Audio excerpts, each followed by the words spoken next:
ADGP Alok Kumar ಅವರು ಪ್ರವೀಣ್ ಹತ್ಯೆಯ ಆರೋಪಿಗಳ ಆಸ್ತಿಯನ್ನು ಮುಟ್ಟುಗೋಲು ಹಾಕಿಸಿಕೊಳ್ಳುವುದಾಗಿ ನೀಡಿದ ಹೇಳಿಕೆ ಕುರಿತಂತೆ ಖಾದರ್ ಇದೀಗ ಎಡಿಜಿಪಿ ಅಲೋಕ್ ಕುಮಾರ್ಗೆ ಪತ್ರ ಬರೆದಿದ್ದು, ಕೋಮು ದ್ವೇಷಕ್ಕೆ ಕೊಲೆಯಾದ ಫಾಸಿಲ್ ಮಸೂದ್ ಇನ್ನಿತರ ಕೊಲೆ ಪ್ರಕರಣದ ಆರೋಪಿಗಳ ಆಸ್ತಿಯನ್ನು ಮುಟ್ಟುಗೋಲು ಹಾಕಿಕೊಳ್ಳುವ ವಿಚಾರದಲ್ಲಿ ಮೌನ ಏಕೆ ಎಂದು ಪ್ರಶ್ನಿಸಿದ್ದಾರೆ.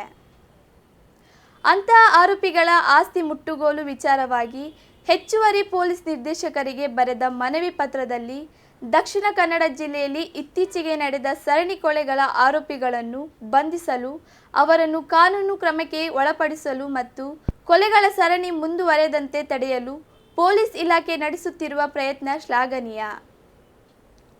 ಪ್ರವೀಣ್ ನೆಟ್ಟಾರು ಕೊಲೆಯ ಆರೋಪಿಗಳ ಆಸ್ತಿ ಮುಟ್ಟುಗೋಲು ವಿಚಾರವನ್ನು ನಾನು ಸ್ವಾಗತಿಸುತ್ತೇನೆ. ಕೊಲೆ ಹಾಗೂ ಸಮಾಜದಲ್ಲಿ ಭಯವನ್ನು ಹುಟ್ಟಿಸುವ ಸಮಾಜಘಾತುಕ ದುಷ್ಕರ್ಮಿಗಳ ಮೇಲೆ ಕಠಿಣ ಕಾನೂನು ಕ್ರಮ ತೆಗೆದುಕೊಳ್ಳುವುದಕ್ಕೆ ಎಲ್ಲರ ಬೆಂಬಲವೂ ಇದೆ.